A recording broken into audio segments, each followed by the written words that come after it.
Good morning. I'm Rosemary Pena, Adjunct Professor of German Studies at UBC Vancouver and President of the Black German Heritage and Research Association. Dr. Emily Fraser Rath, our students at Davidson College, and I welcome you to our virtual classroom. Today's conversation is the 13th in the BGHRA's All Black Lives Matter series and the ninth hosted in collaboration with Davidson College as part of our course entitled Black Germans, Art and Resistance. This morning, we welcome as our featured guests two beautiful souls that I'm honored to call dear friends, Dr. Laylas Zami and Oxana Chi. From the moment we met some years ago, our connection was such that we immediately felt like family. So without a doubt, I'm thankful for this opportunity to share time and space with these two and our amazing students engaging with their work in the film Durch, Garten, Tanzen, or Dancing Through Gardens. We appreciate Davidson College immensely for allowing these critical conversations to take place. Each of these carefully curated discussions are in their own right making important contributions to discourses within and beyond academia. The recordings emanating from them are invaluable additions to the BGHRA Institute's flourishing archive. Today's conversation will be no exception. So now I'll invite Dr. Emily Fraser Rath to formally acknowledge our sponsors, share a little about our class, and introduce our special guests. Emily? Good morning. We are so honored to be able to invite Dr. Laylas Zami and Oxana Chi to our class, to Davidson College and to the BGHRA today. Today is fittingly and importantly November 9th, 2021. November 9th, as our students and many of our viewers will know, is an important and somber day in the history of Germany. On November 9th, 1938, the Reichskristallnacht, or the Nazi-perpetrated Night of Broken Glass, took place all over Germany. This was a Nazi-coordinated attack on Jewish communities, shattering the glass of Jewish-owned businesses, vandalizing and burning hundreds of synagogues, desecrating Jewish cemeteries, and murdering hundreds of Jews. Following the Night of Terror, nearly 30,000 German Jewish men were arrested and sent to concentration camps like Dachau and Buchenwald. November 9th, 1989, the day the Berlin Wall fell, is not celebrated on this day so as not to conflate a horrific event such as the Reichskristallnacht with a celebration of German unity. Instead, the Tag der Deutschen Einheit, or the Day of German Unity, is celebrated on October 3rd and designates a day when unified Germany can celebrate the coming together of East and West Germany after 40 years apart. This is a celebratory day for many. However, as many of us know, it was also a day that would mark the beginning of a decade where violence against people of color in Germany, whether they identified as German or not, increased substantially. We, Dr. Pena, me, and our 8 undergraduate students here at Davidson College are in the 12th week of our German 231 class entitled Black German Art and Resistance. As I mentioned at the beginning of our conversations with many of our guests in the past, Dr. Pena and I co-teach this class, which we've designed to include 3 parts.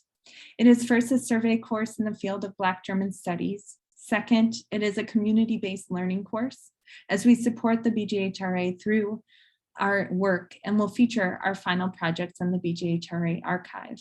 And it is, more importantly, an opportunity for students and through these recordings, our broader BGHRA and Davidson communities to speak with people whose lives and work intersect with, influence, shape, and inform Black German studies.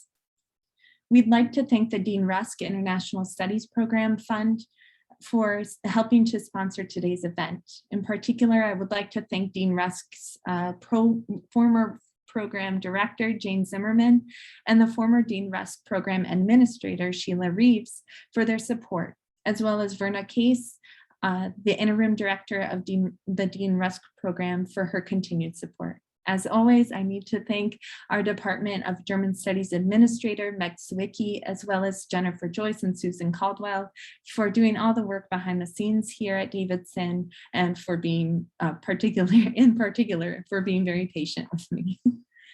In a moment, Dr. Pena and I will fade away into the background as we hopefully have proven to do in the past, and simply pop up every now and then to moderate. For the remainder of our time together, our students and Dr. Zami and Oxana Chi will have the floor.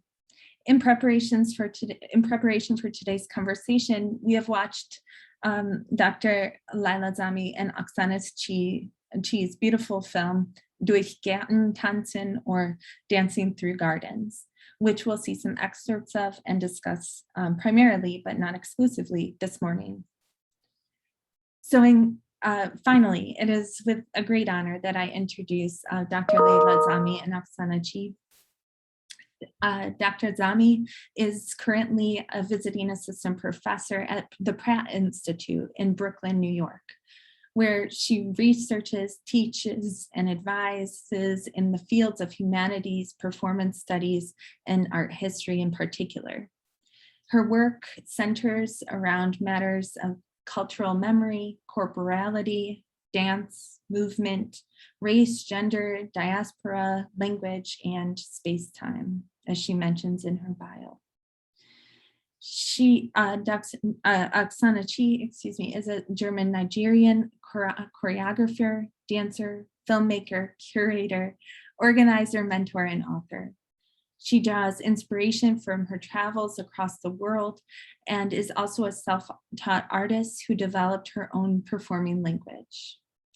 I'll leave it there to allow space for you to introduce yourself in your own words as well. And it is with so much enthusiasm that I invite you to our class. So I'll turn it over now to our students and to Oxana Chi and Dr. Layla Zami. Thank you. My name is Oxana Chi. You already said a lot about us. Yeah, yes, I'm a choreographer and dancer, and in 2014, we finished the film. We started a little bit before 2010. I had a choreography called Through Gardens, Durch Garten, and I performed this choreography in Germany a while, and through that also I met Layla because she was in the audience, and and after the performance she came over and she said that she was very touched by my work, and then I asked her if she can maybe join me to doing this film. So the film that you maybe saw, or I don't know if you saw it already, it's still online, so you can watch it maybe later. I wrote all the monologues, and I do the most of the dance, and I also filmed a part of the film, especially with the actor Eva Schöngut, and so on. So I just want to make that sure, because I'm dancing in this film, and sometimes people think, oh, she's a dancer, and Dr. Layla Zami is maybe the filmmaker or whatever. But I really want to make that sure, because this question always rises up. I'm a dancer, but I also love to film and also love to write, and I'm also a researcher. So all the material in the film I research is together with another historian called Mr. Günther Goebbels.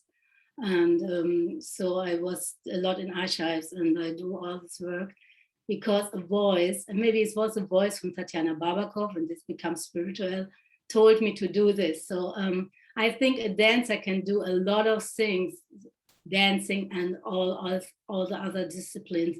And I want to mention this here because it goes just straight back to Africa. And as you hear, a part of me is from Nigeria. So the tradition in Nigeria is an artist is everything. An artist is not just a painter or dancer or filmmaker or a spoken word artist or a writer. An artist does everything, all the disciplines. So it's a storyteller. That's exactly what it is.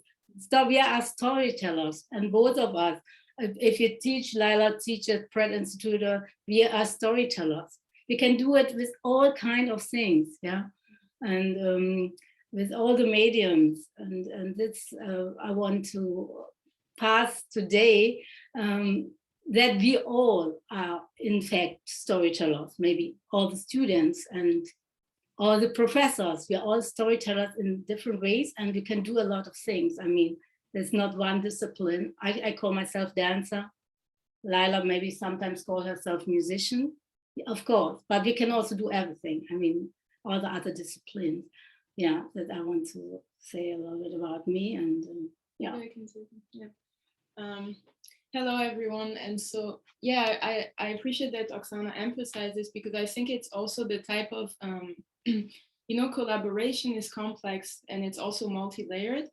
And often when you see it from outside, or when it ends up being written out in history, there's many nuances that get lost. And so that's also why we interpret the biography of this historical dancer, Tatiana Babakov, that you see in the film that Oxana has been intensively researching on. We interpret her biography differently than some historians might have, because you always interpret something through the lens of your own experience, right? And there's nothing wrong with that, and we all have different experiences. So if you, Gavin or Raphael or whoever I see here, I don't see all the names right now because I'm in speaker mode. If you would research into her story, you might stay on certain aspects and think, oh, that's really interesting, let me focus on that. And Oxana, because she's a dancer, she brought a completely different lens on this historical biography. So she's been exchanging with a historian.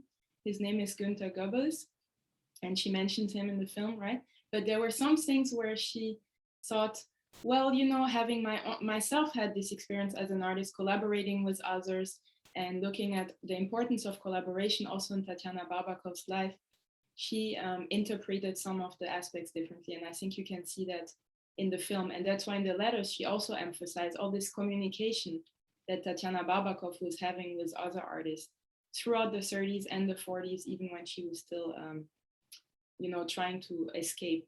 And when it comes back to us, for me, it was really a blessing and a gift to be part of this project, because I met Oxana, I saw her on stage. I saw her actually perform this piece through Gardens, dedicated to Tatiana Babakov. This was in Berlin in 2009.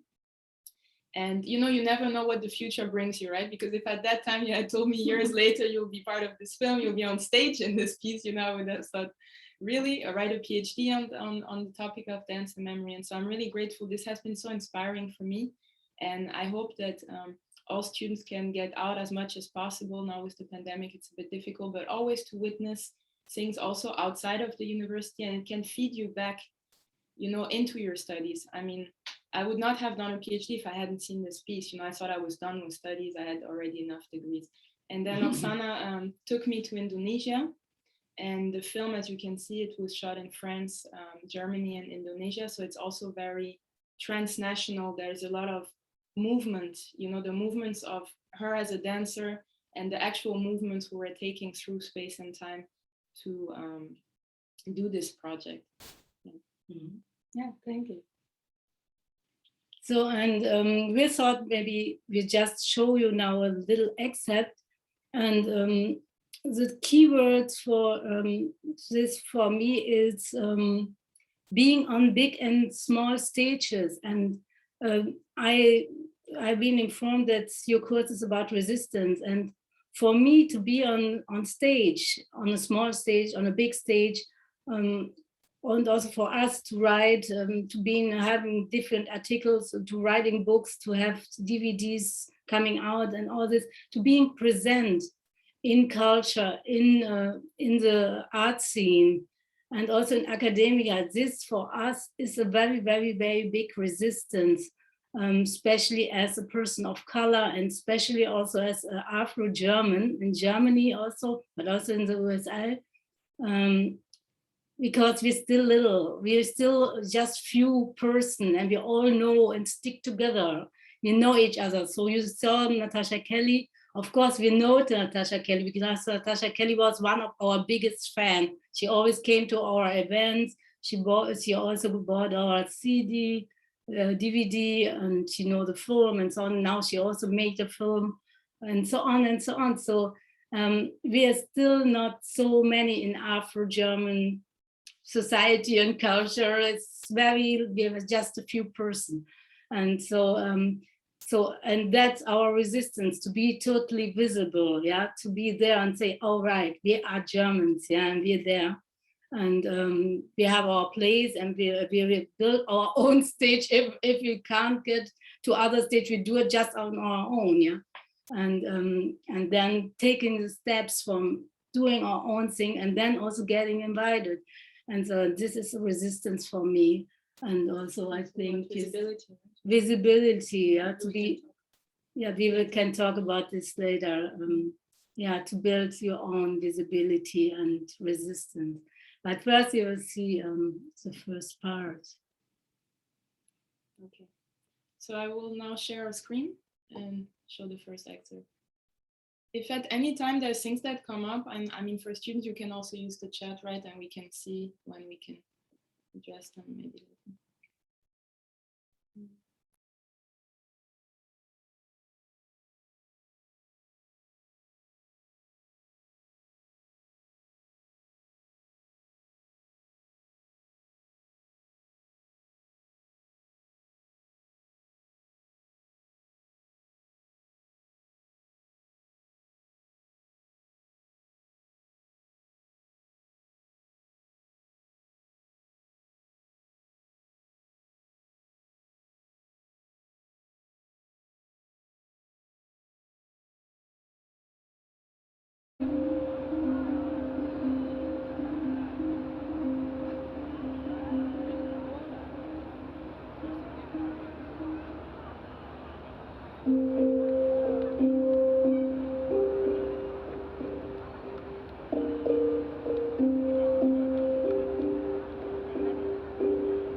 Das ist ja interessant. Tatjana Babakow ist auch im Renaissance-Theater aufgetreten. Das gleich mal aufschreiben.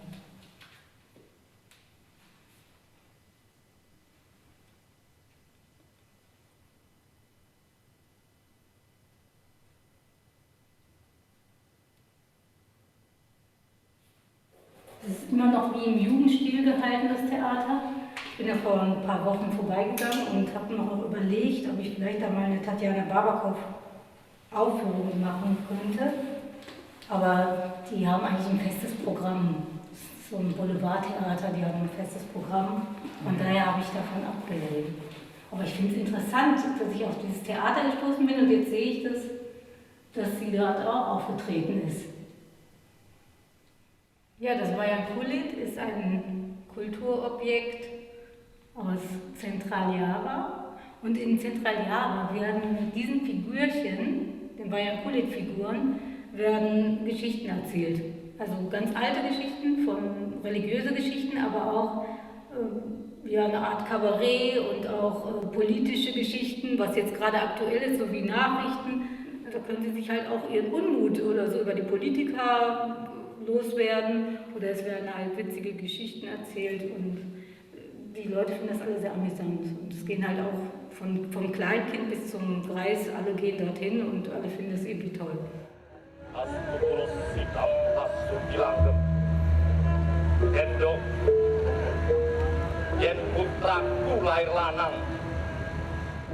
fand ich.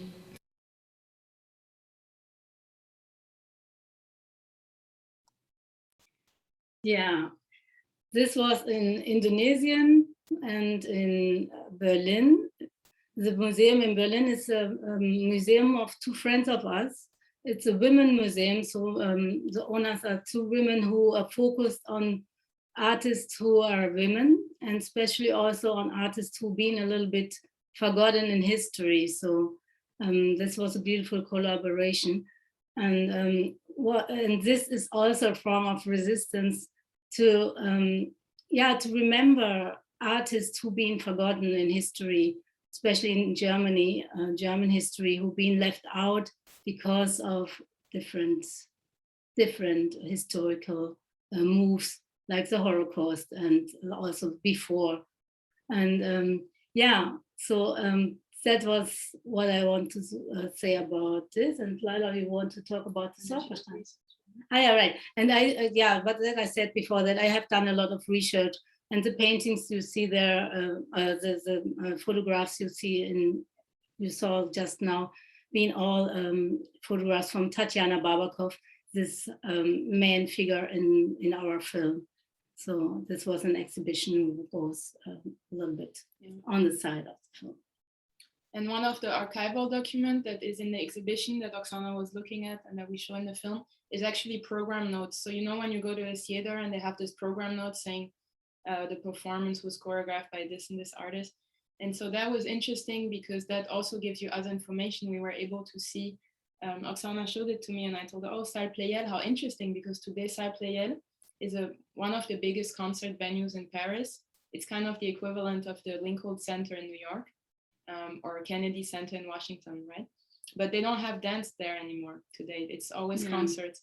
And so it was so interesting to be doing this research and see at that time, dance was also valued differently because it would be performed on those stages. And then you hear Oxana talking about a theater called Renaissance Theater, like the word you use, Renaissance, right? And so there was this whole process of trying to bring a piece there. It didn't really work out because they have quite, as you're saying, a bit boulevard, a variété kind of cabaret program.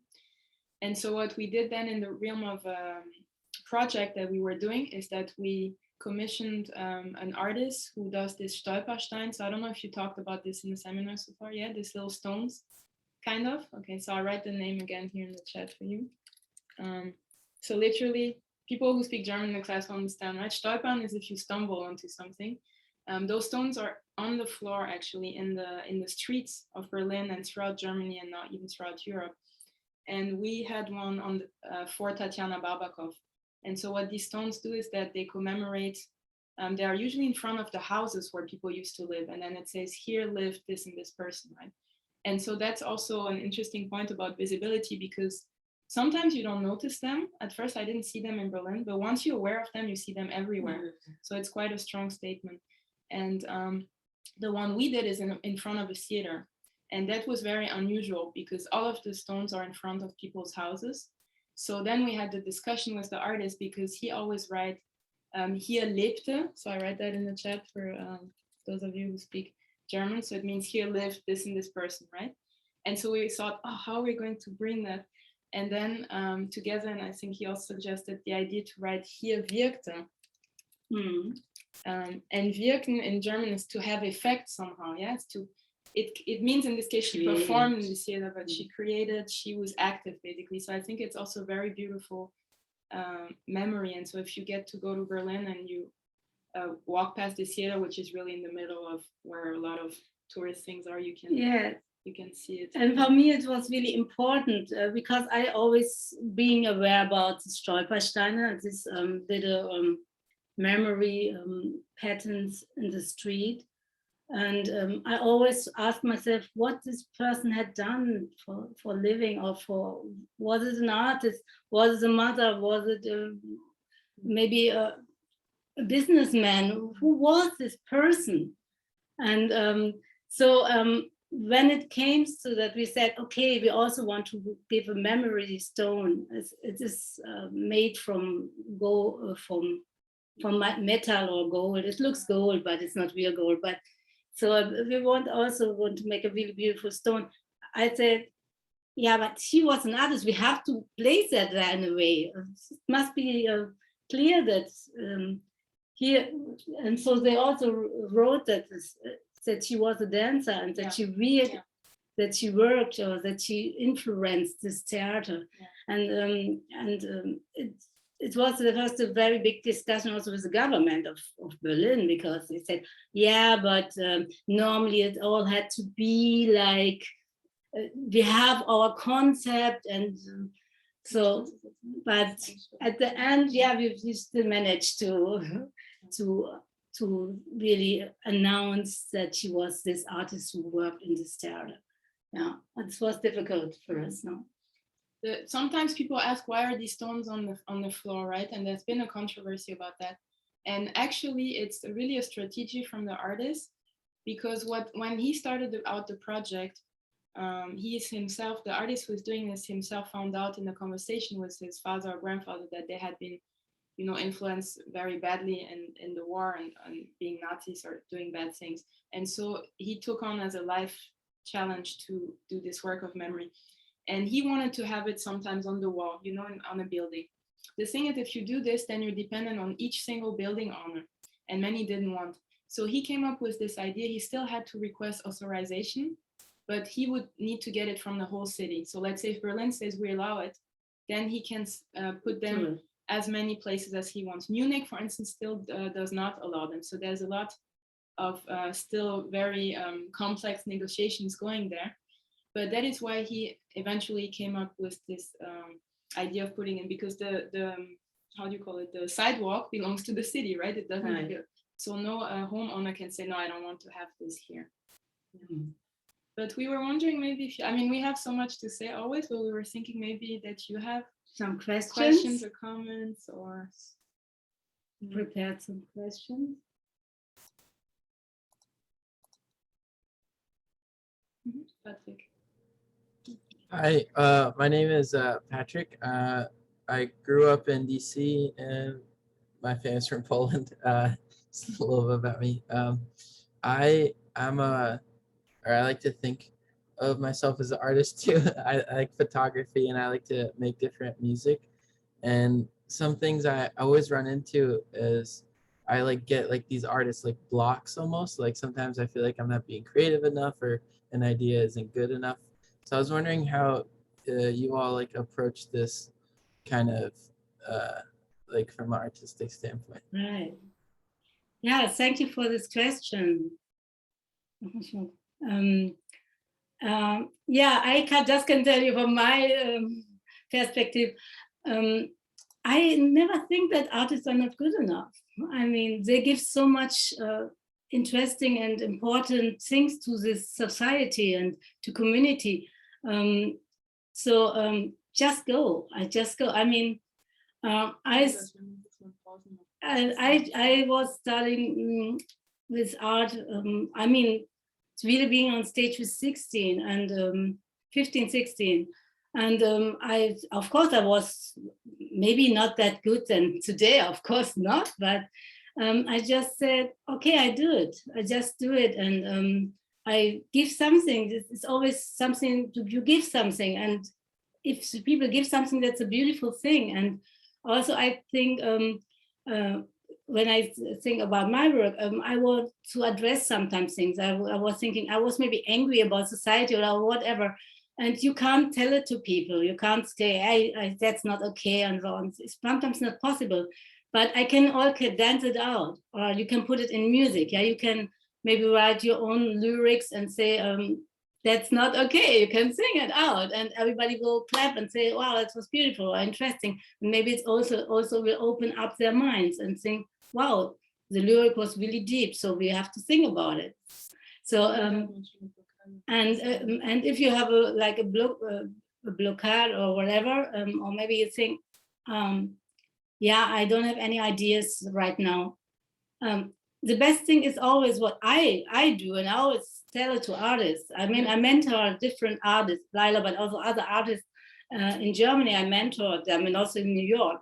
And I always say them, relax.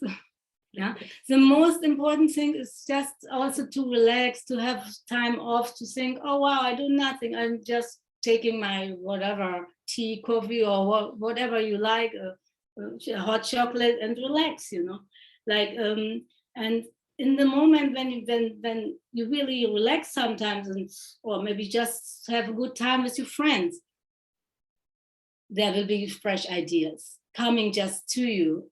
Yeah, so there is no, for me, art never works with forcing things like, oh, I have to do this, it's a project, I have to do it. In the moment when you relax, you're so open and everything comes in, and oh, there's a sound, and there's a dance, and there's a painting. It's much easier then. That's very important, and especially in America, people have to work on it because here's a lot of pressure, time is limited and so on, but it is still good sometimes to relax a little bit. Yeah, and especially in music, I really like, I see it, I also hear it when people sometimes relax and take that time to compose something. I really can hear it, and it's then especially beautiful. So maybe it helps you. What I would just add, because I also work with music, is and people have written about that, but going for walks is really good also. So even scientists always say that actually when you go for a walk, let's say for 30 minutes, an hour, but not being on your phone or anything, really just going for a walk, taking everything in. Sometimes you come back. In my case, honestly, when I'm on walks, I always get ideas for music. And so sometimes I even record it on my phone, just like the melody. And then when I get home, I do it, because sometimes when you're like in your house or whatever, you might not have the same inspiration, but the main thing that always helped me is when Oxana was saying to relax, honestly, because we're not machines, so we cannot always produce the way sometimes the expectations are put on us. And also what I would say, sometimes when people look a lot of YouTube and everything, and of course, maybe people already on YouTube, they play music for 10 years already, of course, and they say, oh, I never can do it so good. And then this makes a lot of not really good ideas in your head, because you think, oh, they're better, oh, they're a better dancer, oh, there's a better painter. No, it's not better. It's just they're on another point in their life. Maybe they're just older. I mean, of course, if they paint already 20 years, they maybe paint different if you only paint maybe 2 years, but still be very beautiful. Also, if you paint only 2 years, I mean, just you have your time, you can go. Thank you so much. I will relax. Did anyone else have a question or comment? This one's right. Yeah. No questions. So then maybe I have a question. I'll ask. Hi guys, my name is Raphael. Thank you for being here. I'm from New York City. I guess just a little bit about me. Yeah, I'm kind of an artist as well. I grew up in both my parents were dancers, so I was in that environment a lot. Um, and I dance myself every once in a while, and it's something I've come to like love. But when I was little, I was always like, I don't want to do dance. But now I'm like, I want to do dance, but I'm doing other things now, like track in school. So we'll see. Maybe I'll start dancing. But I just kind of wanted to know, like, how did you guys go about bringing together? How do you guys go about bringing together your art and your research, and intertwining those two together? How do you guys do that? how yeah. Mm. Do you need me to elaborate? Yes, yeah. I just think what I Yeah. So like, how do you go about bringing what you learn in your research and, you know, these different accounts of these individuals in history and so on and so forth? Because you talked a lot about like conveying history through your work and like, yeah. you know, remembering forgotten artists, so on and so forth. So how do you like translate everything that you learn, and like the emotion you get when you're reading Yeah. these things or interacting with these different like modes of learning? Yeah, I understand. Yeah. Like how do you translate that into your artwork and your dance, and your filmmaking and so on and so forth? Right. Yeah, I can answer it now. For me, it's like I mean, everything what I do. Also, when I now was focused on history things and so on, it had a lot to do with myself. I always see parallels. So I see also parallels from now to the 20s, because when I got the material about Tatiana Babakov, I got some letters, and I wrote these letters, and there was so much connection from this person and me. What she wrote about the difficulties she had sometimes to perform or to get foundings or whatever. Little things, letters what she wrote to her friend. It was very similar to my lifestyle. And I was thinking, I live now and she lived so long time ago, but still there's a lot of connection, yeah? So there's, I mean, of course, time changed a lot, but if we look deeper, also a lot of things are still, sorry to say that, similar, yeah? For the struggle of artists and what we think, what we worry about, what things also what make us happy, yeah. So it's still a lot of connection, and I always focused on maybe artists or on things what's very, very close to my heart. So it's like I really feel very, very much what I'm doing, and some I started choreographing this piece Durch Garten through Garten before I do the film, and I start choreographing this and so on. And then I wrote a letter to a lady in a museum in Bonn. It was the capital in Germany before. And she introduced me to the historian, but I already had the choreography almost finished. And then the historian started to work with me. And a lot of things what I already had choreographed, the movements or the idea from the costume and so on, I had already this. Yeah, so it was like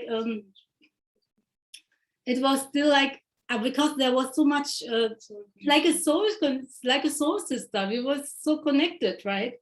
So that there was, I say, oh wow, I didn't know that, but okay, she had done this and this dance, but also I have done similar things already, choreographed or studied before. And for me, it's like what I have done all the time. I start very early with dancing in school, and then I always was in different disciplines. I learned the classical ballet, but I learned a lot of other disciplines because I always was so interested and I want to know a lot of different things. I like traveling and so on. So and all these little things what I learned influenced my dance. Yeah, so influence what comes out at the end. And yeah, and also I write it just sometimes little notes down, and then I think, oh, this movement is good for this, and that movement I can maybe put in this choreography. It comes up, and I work a lot to improvisation. I just go in a room, I put on any kind of music, and I just move around, and then I think, oh, that's a good move for maybe this dance or maybe another dance. And then it comes slowly together. And then I start also working with musicians, with Layla and also with other musicians. And maybe you want to say how you find your music. You talk about it, and maybe, maybe you talk. Yeah, it's interesting for me with the music because I think that's something that's so interesting in Oxana's work, like this piece through Gardens, she's done it with different music. So if you know an older version, let's say you know a version from 2009, and that might be e-guitar. She has an e-guitar. That's a version I saw when I was, so there was the e-guitar and accordion, and a hung, which is you see it in the film. You saw it also in the trailer. It's this. It looks like a steel drum. It's very meditative sound, but it's actually an instrument from the 21st century that was created in Switzerland, but inspired a little bit by the Trinidadian instrument. And so it works so well, you know. And then later on, she choreographed again. So she performed the same show. So the choreography stays the same. And she has another version, let's say, where I was involved with saxophone. There was a cellist and also e-guitar. Or she has one with a piano. And it still always works. She's also so exact with rhythm and precision. So that has fascinated me when I started working with her as an interdisciplinary artist. I said, there's something about this music that you make, it has to be able to kind of expand or also stretch, almost like a body that makes movement, you know, so that it can fit with the music, but it also has to allow a lot of space for the dancer. And so for me also, sometimes ideas come to me. I think it's also kind of a spiritual practice, so you have to open yourself up that things come to you. I believe very much also in the Indian cosmologies that say you're kind of a channel, you know, so you have to be allowed to make that happen, and that takes also practice. But then really very much in the rehearsals, we work very closely. Oxana directs it basically, and she says, oh, maybe this emotion or this I like, but you have to do it much slower, not this fast. Yeah. And one thing that also really fascinates me is how when you're in a rehearsal, there's a certain feeling you have for time, and we look at the clock, you know, and it's very precise. And so she may be like, no, this scene is too long, it has to be 3 minutes, not 5, whatever. But when you get on stage, you don't have a clock, right? I mean, you can, some musicians do that, but it's not really something you want to do. And she's also not going to look at a clock. So you have to internalize this rhythm, since we're not playing exactly from like a sheet, or at least not in my case. You have to really internalize this choreography, this music, so that it amounts to what you are trying to do, yeah? Sometimes you may be a little longer or shorter, but you might have a program where they wanted the 1 hour piece has to be 1 hour, yeah? And when you get on stage as artists, for me at least, some people say it's like a blink. So sometimes I feel like I go on stage, I play the music, and 1 second only passed, but we were actually on stage for 30 minutes.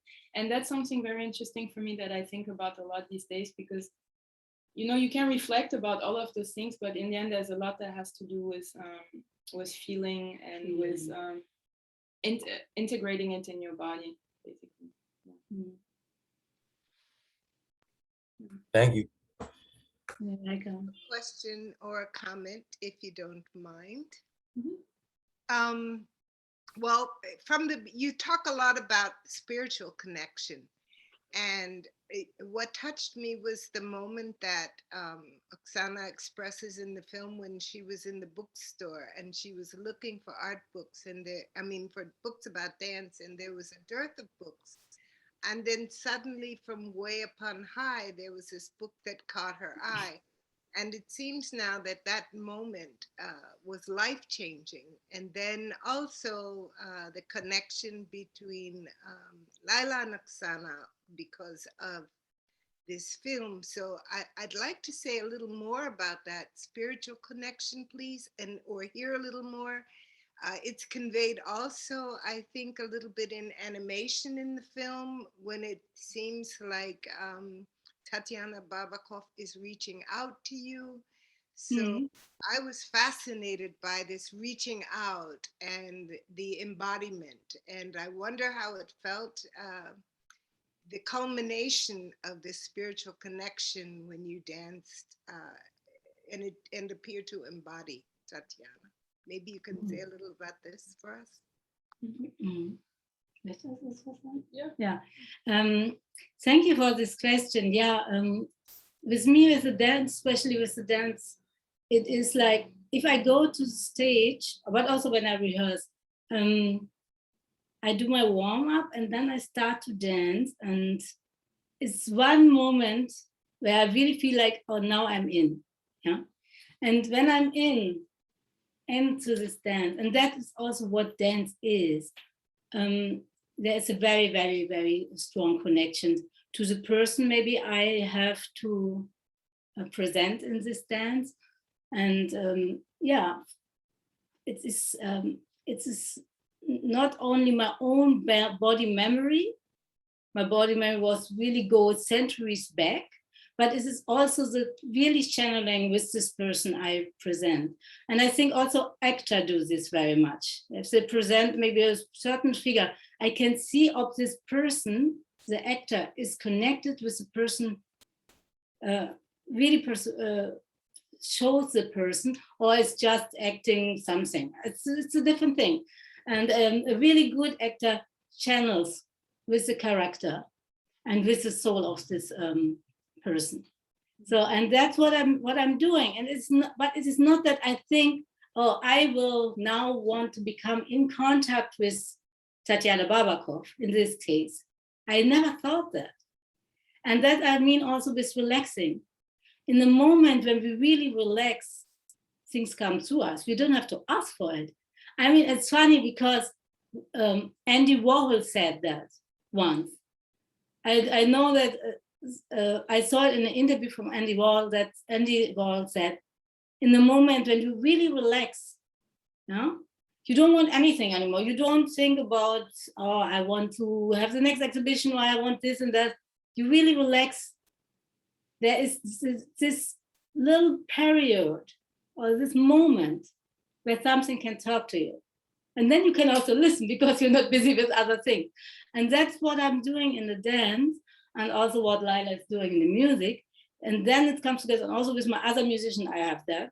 I mean, I have to bring them to this point.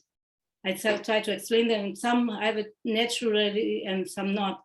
So in that moment where they really relax, we really can work deeply. And I'm very, very big fan of deeply work. So like, it had to transform a message, and it had to have a kind of aura and so on. And that you can build up if you in connection with if you just, this is like a training to channel. Yeah, so that's maybe if I can add, that's why I really like to work from memory. And I think that's what also distinguishes Black diasporic cultures so much, since we're kind of interested in that topic, is the difference between, playing music from a note sheet and playing without it. Because I really trained in both. So I was trained as a classical saxophonist in parallel to studying political science. And so it was very much with the notes and playing exact, and there was not much room for improvisation. But one thing that people don't know is in the Baroque period, so before the most of the classical music now came afterwards. And before that, there was a time when there was Baroque music, also very big in Germany and France. And in Baroque music, there was a lot of improvisation. Yeah. And a lot of people don't know that, because we think, okay, classical music is not improvisation. And so I don't have the exact explanation for it, but you could look at it from a sociological, historical point of view, looking how Europe evolved, and there are explanations why then this was removed, and maybe they didn't want people to improvise too much anymore. And then this came back, obviously, with contemporary music, and as you all know, jazz is so much about improvisation. Yes. And the minute that you're able to be on stage without having your sheets, which doesn't mean that you're playing anything random, you really memorize. Our latest piece that we have, Oxana made a piece for Frida Kahlo. So she wanted me to work with something very classical that I have to really work on and be able to play by heart. So you're not always playing free, but you're allowing for having this moment of this connection happening. And yeah, it's interesting. I think you have to find a blend, because I think we're good at relaxing and we can also be really workaholic sometimes. So there's this mix, it's not just the one or the other. That's a good point, Layla. About what I really work on is a concept improvisation. So it goes from the improvisation, but I always put the concept, because I don't like just pure improvisation where people do what they want. I didn't like it. But we start with this and then we fix it. Yeah. But it's had a totally frame. Yeah. It had a totally frame and a totally character. And it's also, it is like storytelling with movement and sound. Yeah. So it had a frame.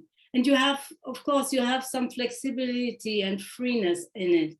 And the freeness also allowed you to channel, because you're not being on looking at notes or thinking, oh, 1, 2, 3, 4, 5, 6, 7, 8. That looks too mechanic, and it also stops your emotions. So if you do a concept improvisation, you still have, you are free. You can emotion. Still, I know now I do the pirouette. Now I do the jump. Now I do this and this. Now I have to do, and to be in time. Yeah, to be in time with the story and to tell the story. Yeah. So that's maybe a point. Maybe it will look the next. Yeah. Do you want to see the next excerpt? I think Gavin had a question. Gavin, is it? All right. Okay. Yes. So, Dr. Zami, I read your interview with Columbia, and when I was reading about Tatana, you were saying that she dealt with like groups and people that negated her identity, and I've dealt with that myself, and I've seen that happen to people. I want to know what you think is like the best way to deal with that kind of hate. Thank you, Gavin. That's a very deep question. Yeah. Can I ask you to just also specify? So, do you mean to deal with it for yourself, or when you're kind of witnessing something where you wish that you could intervene, or both? I was thinking both. Like personally, like when I've told people I'm both like Italian and Jewish, like she said Chinese and Jewish, they said like, oh no, it's not like a thing, it's not possible. So yeah. Yeah. So that's, I think we can both say something about that. That's a very good point. So when you read a lot from Black German studies, whether it's my IM or other testimonies, you often hear there's a lot of pain, and there are a lot of Afro-German figures who struggled with embracing sometimes their multicultural identity. And of course, they had to do with their surroundings, the society they were in, or sometimes foster parents being, not supporting them. And I think one thing that we both connect, also Oxana and I, but I'm not saying it in a judgmental way at all, but for us, it was always very clear, as even when we were kids, that it was a richness for us, and we never, or I speak for myself and you can speak for yourself, but for me, it was always I grew up in a Black and Jewish household. So my dad is Jewish, he's of German, Russian descent. My mom is Black, Caribbean with some Indian descent. And of course, it was challenging certain things. So especially knowing kind of your history was much more reading. So I went through reading a lot about Jewish history, and then I read a lot about Black history, and there was a lot of trauma involved. So it's just like, oh, that's a lot to carry. But I'm grateful through my parents or my surroundings that I could always see it. I thought, oh, those are such strong lineage that I come from, and it's a richness. And I must focus on what has come from this. So for instance, in the case of Jewish culture, there's so much great Jewish music, or Jewish literature is just amazing. If you're interested in language, Italian culture also has so much. And maybe, if I can give you an advice is, very often when people, or what I think is that jealousy is a very big problem in society also. And any person who might try to put you down, whether they're being mean or saying something, it's because they have something inside themselves they're not happy with, And so it actually has nothing to do with you. And the moment that you understand that, you can distance yourself from it. So it's still gonna hurt maybe, but then you understand that this person has an issue. It's very sad sometimes, people have a lot of frustration.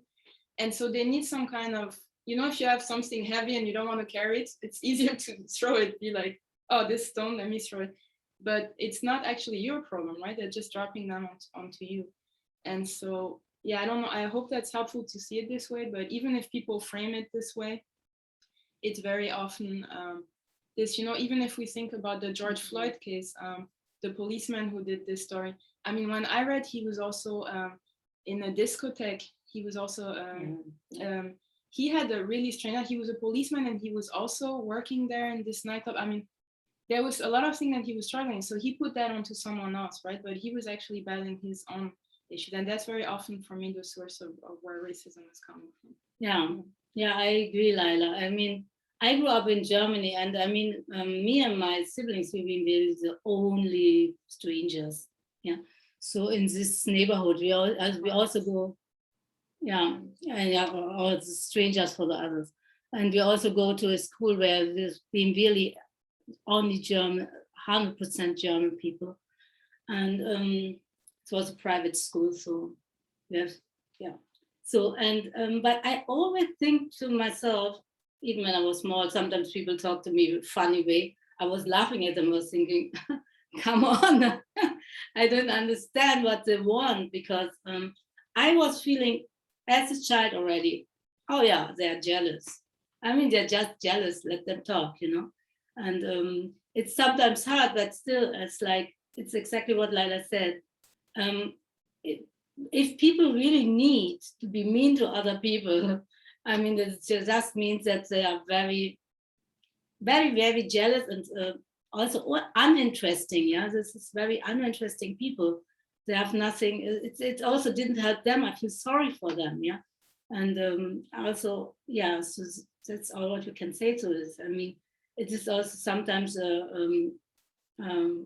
political thing, that racism is also a political thing. And I think also that a lot of politicians are just not that fair and so on, but still we know our culture, and as Layla said, especially the Jewish culture is so rich, and so many people feed themselves from it. Yeah, they always love it. They go to all this concerts, and sometimes I tell them, but you know that this man is Yiddish, right?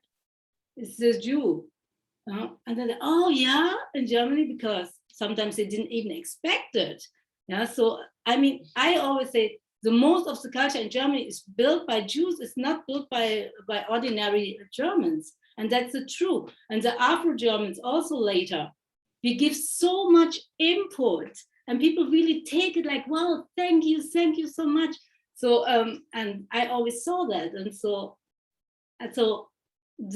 we have to know our richness, what we carry. And I always think that people can talk 1 or 2 or 3 languages, it's all richness. That's not like, oh, that's the migrants, their English is not good enough, or their German is not good enough. But then say, hey, stop a minute. They talk 2 other languages. I just was in a high school upstate New York, and I always tell that to my students. I say, hey, wait a minute, why are you laughing? You know that boy is from Mexico. He speaks English and Spanish, and even he could speak very, very well German. So come, stop a minute. How many languages you speak? And then my students say, oh yeah, you see. I mean, so don't laugh when you do something wrong, because he speaks different language, and he had this richness of different cultures in it, in his whole being, and that's it's beautiful. I mean, everything it's fine. Yeah. Maybe that helps. Let's watch that clip. Do you want to watch the second exam? Okay. Mm-hmm. I think it's 10 minutes. Yeah, it actually fits the discussion a little bit. Yeah. Okay. It's How was the view? Was it good? The sound and the view? Was it working well? Mm-hmm. Okay, cool.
Layla, we don't have sound. So there is no sound at the beginning. It's in That's silence. Super 8. Thank you.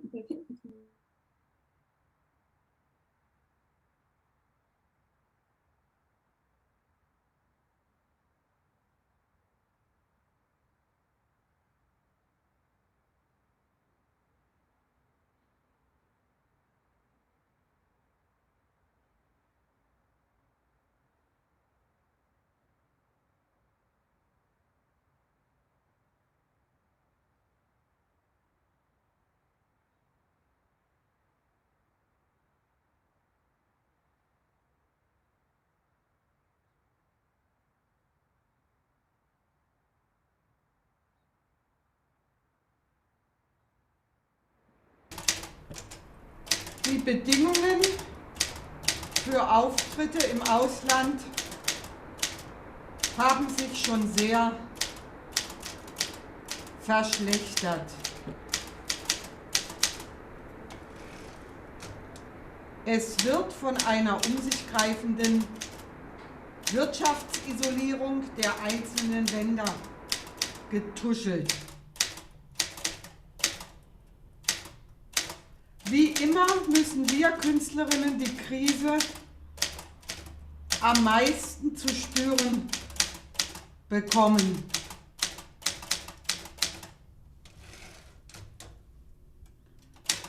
Meine Auftritte in Lettland, Litauen und Finnland muss ich schweren Herzens absagen, da ich keine Einreiseerlaubnis erhalten habe.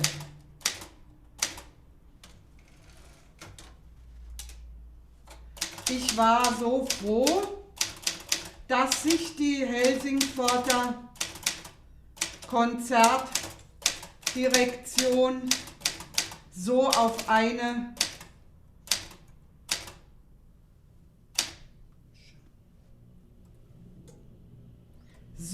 für Auftrittsmöglichkeiten für mich bemüht haben. Und nun war alles umsonst.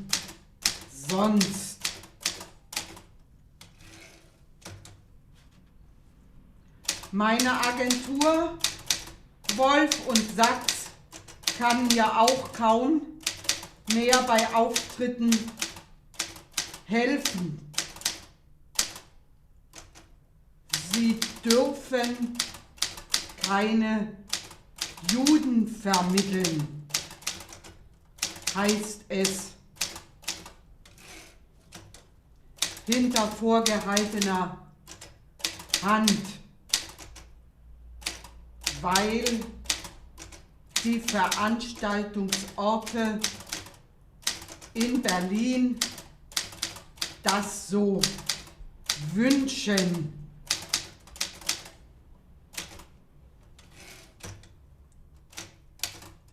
Stell dir das einmal vor, eine jüdische Veranstaltungsagentur, die keine jüdischen Künstler vermitteln darf.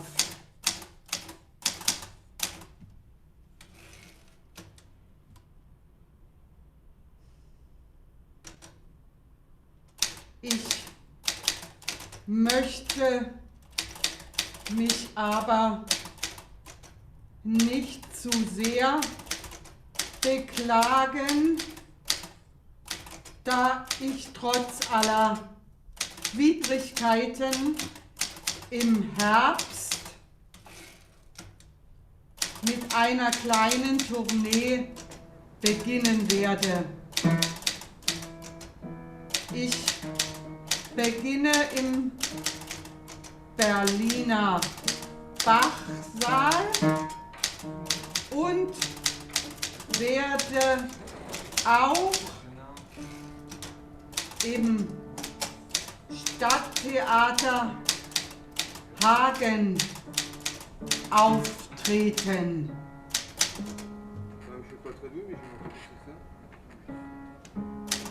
Und im September fahre ich nach Ascona und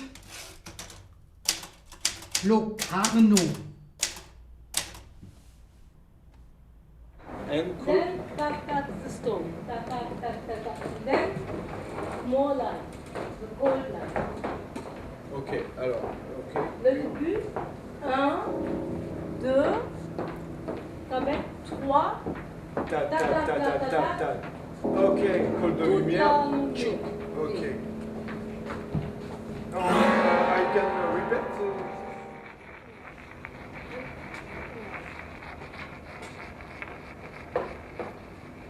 It's longer, no? But it's like that. Then I go back here. I stay here.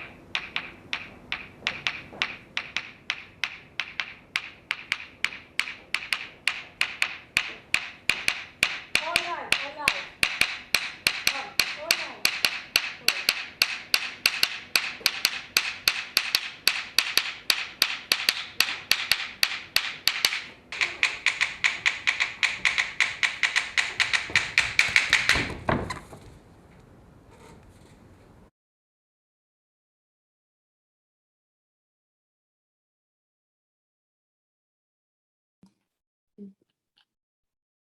Ah, yeah. Yeah, it's almost time. That's why we cut it a little bit. So you had sound afterwards, right? Yeah. Yeah. The beginning is in silence. It was shot on Super 8. It was Oxana's film cinematography. That's why, and we want to say something to this. This beginning was, I researched the places where Tatiana Babakov had performed, and we looked up the places still exist, and so we do this little ceremony in front of all these different spaces that we hang a banner and where it's written on that it was before a theater. Sometimes it was a cinema, sometimes it was just a boutique or a supermarket or whatever. And so we just go to different places in Paris where Tatiana had performed, and just to remember this. It was like a remembering work. That's why it was also in silent, and it was filmed on super wheat material. So it's a really old-fashioned material without sound. Yeah. Yes, I see you wrote it in the chat, but could you please share it with our audience members? Or Yes.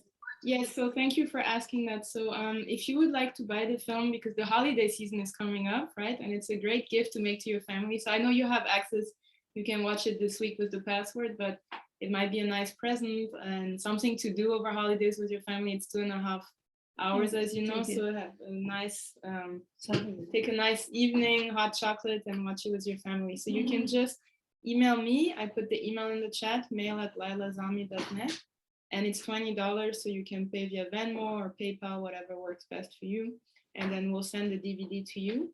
In Germany, it's also available from Fembooks, but since all of you are here right now, that'd be, That's yes, film. that's what it looks like. And it comes with a really great kind of a booklet inside that has all the places where Tatiana Babakov used to perform in Europe, and also where Oxana has been. So there's also more information that comes with it. It's a limited edition that we did. Yes. So we have. Still have some. Mm-hmm.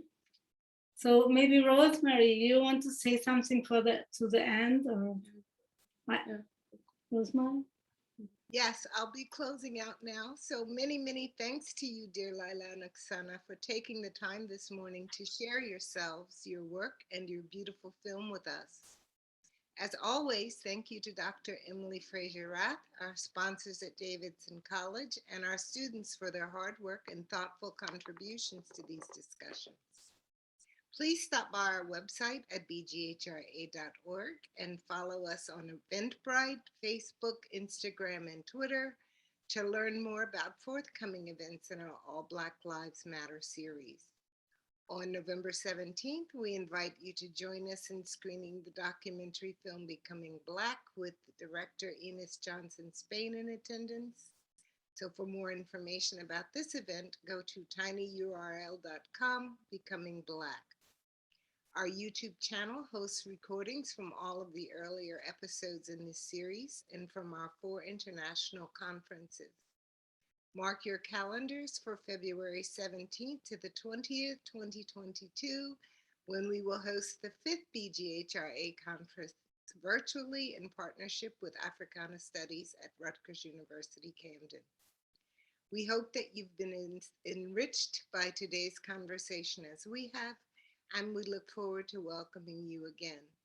So until next time, we wish you a wonderful rest of your day. And as always, we thank you for your time and attention. Thank you. It was wonderful with all of you. Yeah, thank you for inviting us. Thank you to BGHRA and Davidson College. And thank you all for your contributions. It was wonderful with you this morning. Thank you. We'll see each other again. Yes. See you. Thank you. Thank you. Thank you. Thank you.